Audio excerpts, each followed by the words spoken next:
What it is, Top Cat 100. It's the 100 Mob. You already know we kicking in the gate. You already know we landing in Philly. You already know we cruising through. You already know we got a touchdown 10 toes deep. You know what I'm saying? We got to touch bases with OBH, and we got to talk about Doc Low.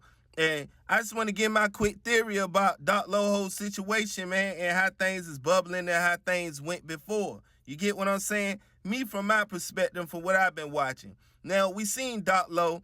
And we seen Doc Low for a long time being consistent with the song and the music that he been putting out. He developed his own core fan base. He did it from the streets up. And then he collaborated with names that we already knew from the street level, that's from the streets, that's official, that rolls up, you know what I'm saying, in rank, you know what I mean? Back when, as far as you talking about people like Mano, we talking about even people like Nipsey did cameos in his videos, and I'm talking about touching bases with the real ones now.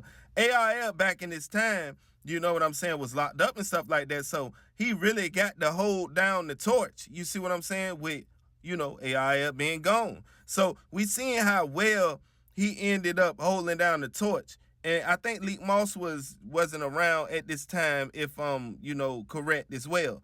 But back on subject.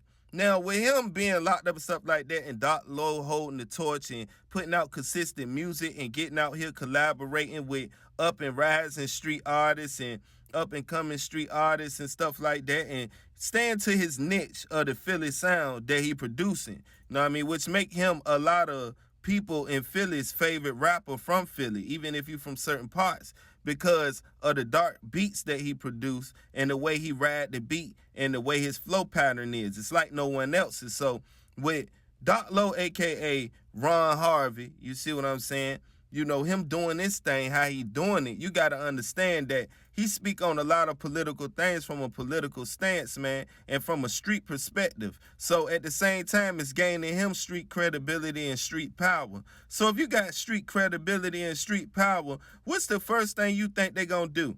They're going to start trying to attack y'all from a street level and try to connect y'all with some street business. Now, due to the thing that happened with, you know, Tez or whatever, and, you know, him actually ratting and bringing the whole OBH to this halt that they've been sitting in, and, you know, Doc Low just getting out from him actually being, you know, scooped up from actually threatening him in a letter, allegedly, and things like that. Now, we got to look at it two ways. It's like this. They tired and they know. When we talk about certain local police that know Doc Low by name, and we talk about certain, they been doing this way before rap, bro. Know what I'm saying? You don't think that they was a part of the jail system and all this before that, so the police is listening to this. The police know, and they actually know Doc Low by name, government. You know what I'm saying? A lot of the OBH people. See, when you in the streets, it happens like that. So they get jealous just like anybody else. You know what I'm saying? Then you got an album you put out called American Made, and you talking heavy up there. So what I think is this, man.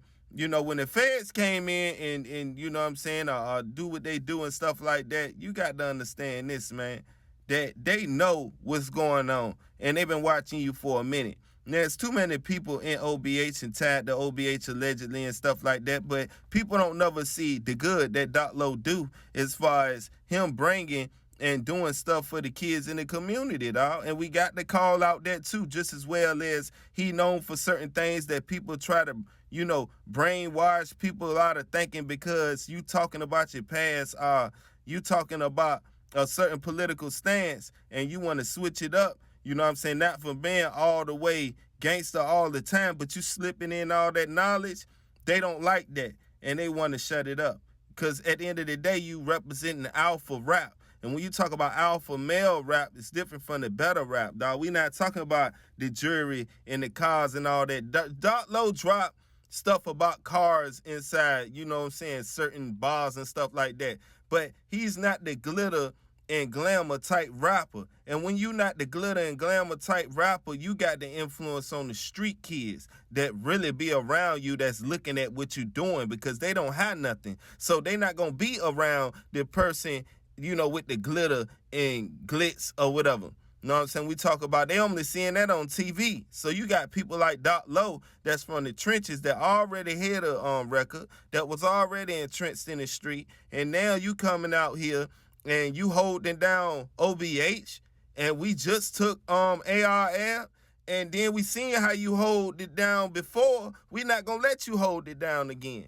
Now some people feel Leak Moss may not have the capacity to hold down OBH. I feel he got every inch of capacity to hold down OBH. You know what I'm saying? Because he never let it down, nigga.